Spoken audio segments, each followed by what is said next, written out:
Nous allons passer à des évidences scientifiques. Nous avons la chance d'avoir Hervé Platel, professeur de neuropsychologie à l'Université de Caen et chercheur à l'INSERM, l'Institut national de la santé et de la recherche médicale.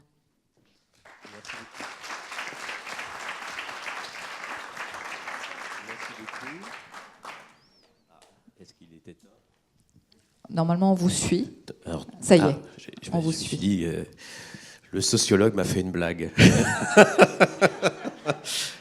Donc voilà, merci beaucoup à Secanto de l'invitation. Je vais vous illustrer quelques éléments, effectivement, de l'actualité de la recherche. Donc vous savez qu'il y a beaucoup de recherches en neurosciences cognitives aujourd'hui sur les bénéfices de la musique, de la pratique musicale, tant d'un point de vue éducatif que d'un point de vue de la santé. Alors vous avez sans doute entendu parler que ces recherches ont pour but aussi de mieux comprendre comment notre cerveau se modifie avec les pratiques qu'on peut avoir. Et la musique est vraiment, et les musiciens sont un modèle tout à fait intéressant pour l'étude de la neuroplasticité. Alors la neuroplasticité, c'est la manière dont notre cerveau va se modifier dans la manière dont il fonctionne, mais aussi la manière dont notre cerveau va se modifier, et ça c'est plus récent, dans sa structure même. Peut-être que vous ne le savez pas, mais en fait, quand vous faites des activités répétées, eh bien, les apprentissages que vous allez faire vont pas seulement changer la manière dont votre cerveau fonctionne, mais vont aussi changer la structure même de votre cerveau, la densité de neurones, le nombre de neurones, la configuration cérébrale, mais aussi, on va dire, les autoroutes de l'information ou les départementales qui permettent à ces neurones de communiquer avec une densité de substances blanches plus ou moins importante, suivant les cas. Alors on va donner quelques exemples. Alors souvent on donne des exemples liés à la littérature sur les instrumentistes, les pianistes, les violonistes, etc. Alors comme c'est Secanto, je me suis dit je vais prendre un exemple avec les chanteurs. Il y a beaucoup moins de littérature avec les chanteurs.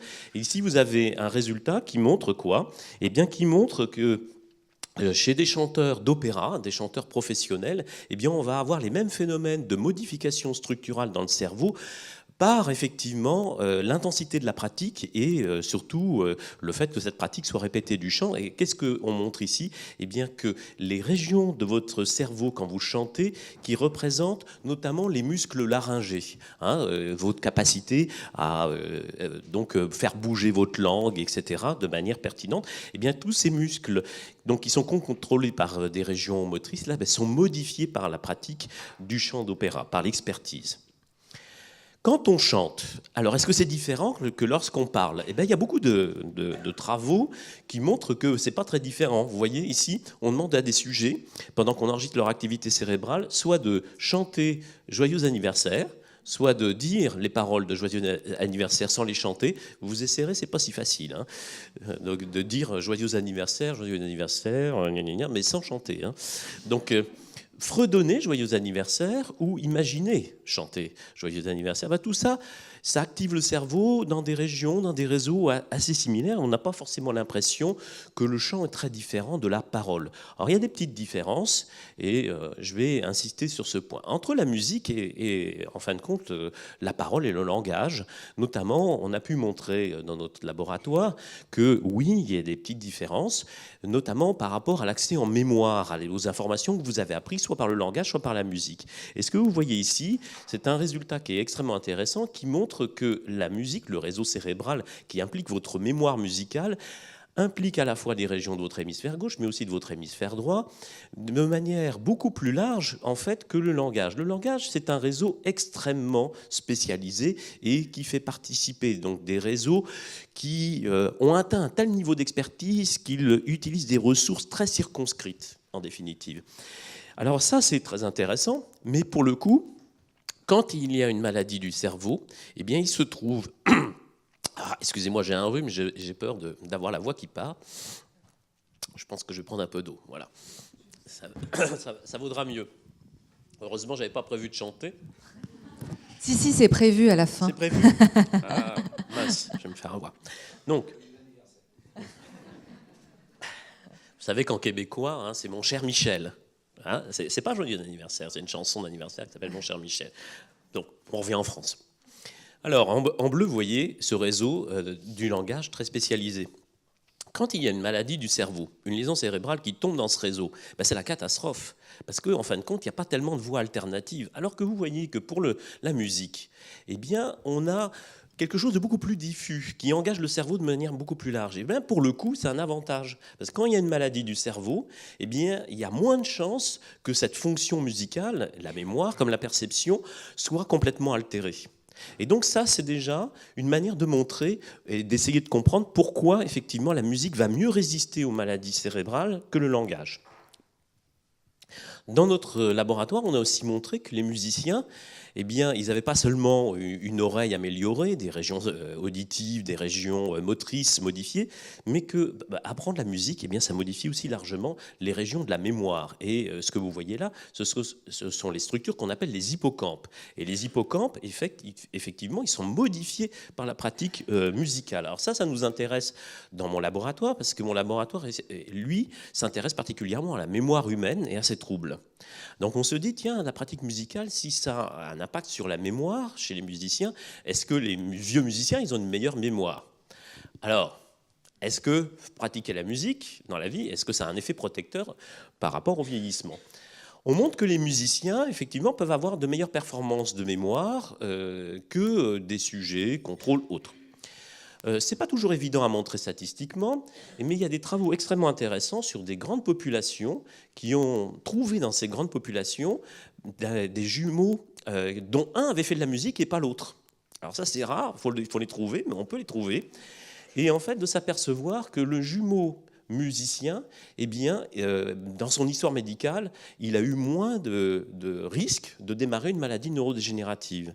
Et chose encore plus intéressante, dans ce travail donc, publié récemment, eh bien, on montre que chez des paires de jumeaux monozygotes, c'est-à-dire ils viennent du même œuf, ils ont strictement le même code génétique, eh bien, on a en fait deux jumeaux dont un a fait de la musique, et celui qui a fait de la musique, il a des modifications de son cerveau que l'on ne trouve pas dans celui qui n'a pas fait de musique.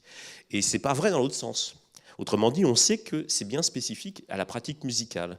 Pour le coup, c'est extrêmement intéressant comme message parce que ça montre que, eh bien, en fait, la génétique, les gènes déterminent un certain nombre de choses par rapport à votre parcours de santé, mais en fait, ce que vous allez pratiquer va modifier aussi, bien évidemment, votre cerveau et potentiellement le trajectoire de votre santé. Malheureusement, le fait de pratiquer la musique n'empêche pas toujours de démarrer une maladie neurodégénérative. Et il y a des patients Alzheimer, par exemple, qui étaient anciennement musiciens. Alors, il y a quelques cas cliniques qui sont documentés, mais ils sont intéressants, ces cas, parce qu'on remarque que chez ces patients Alzheimer anciennement musiciens, justement, la musique résiste particulièrement bien et leurs capacités musicales sont peu altérées par la maladie. C'est ce que j'ai expliqué tout à l'heure. Alors, les interventions musicales dans la maladie d'Alzheimer, il y a deux grands types d'approches. Soit la musique est un outil de médiation, j'insiste pas là-dessus, soit de plus en plus on utilise la musique un peu comme un médicament, avec beaucoup de guillemets évidemment. Soit en la faisant écouter pour arriver à obtenir de la relaxation, diminution de l'anxiété, soit pour stimuler aussi ces patients.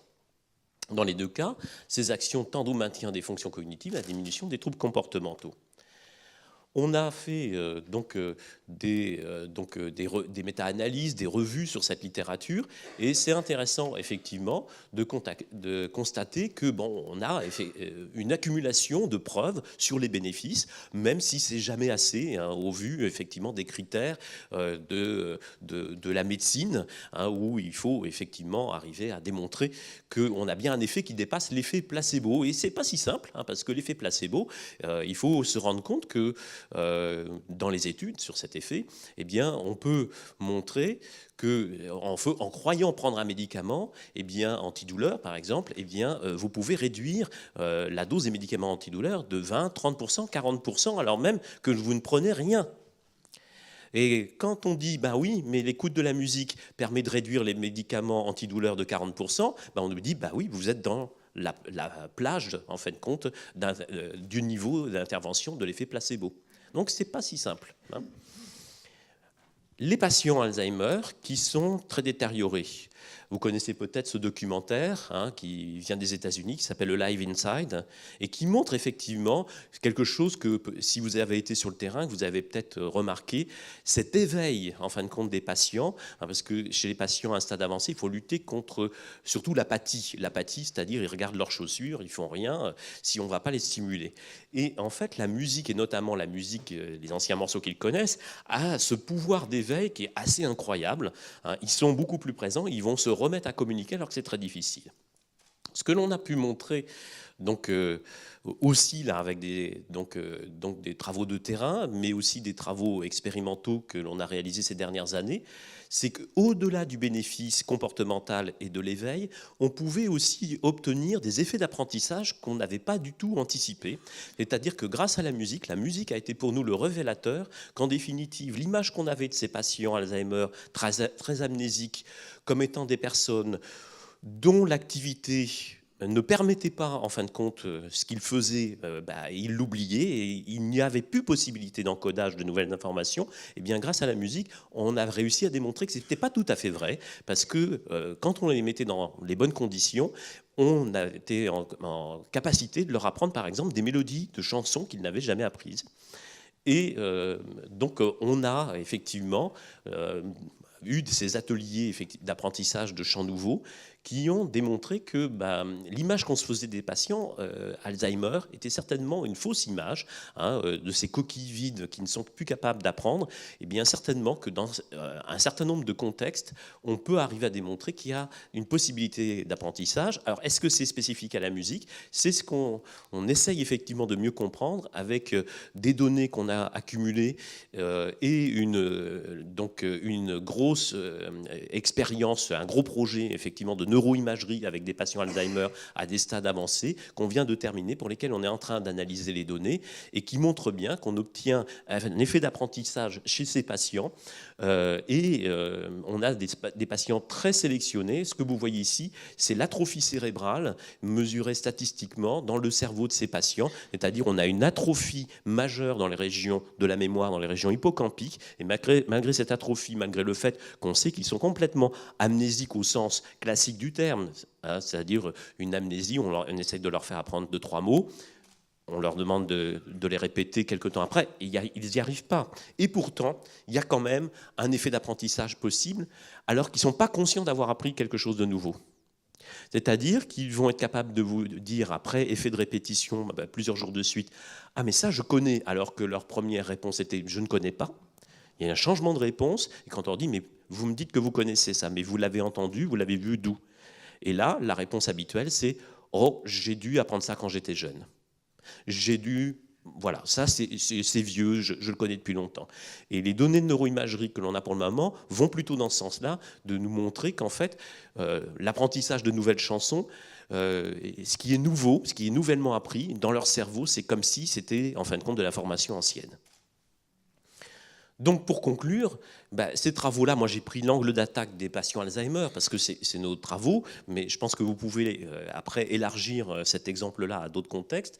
Eh bien, ça permet vraiment de changer le regard sur les patients, sur la prise en charge de ces patients, de montrer qu'ils peuvent intégrer implicitement, inconsciemment, de nouvelles informations à long terme. C'est quelque chose de très important, parce que ça permet d'envisager la mise en place de programmes de soins culturels. On n'est plus juste, en fin de compte, dans l'occupationnel. On construit, en fin de compte, des choses avec eux. On va d'un point A à un point B et on va amplifier la qualité d'une relation. Et ça, c'est extrêmement important. Donc la musique s'est révélée particulièrement puissante pour révéler et stimuler ses capacités préservées, mais je ne fais pas de mystère là-dessus. Il n'y a pas que la musique qui est capable de démontrer, en fin de compte, ce type d'effet. Voilà, si vous voulez en savoir plus, notamment je vous conseille Neuropsychologie et Art qu'on a fait avec différents collègues, donc qui reprend un certain nombre de chapitres sur ce qu'on peut dire sur l'effet de l'utilisation de la peinture, de la musique, de la danse, on va en parler, du tango notamment, il y a un chapitre sur le tango, donc chez des patients et dans différents contextes. Je vous remercie.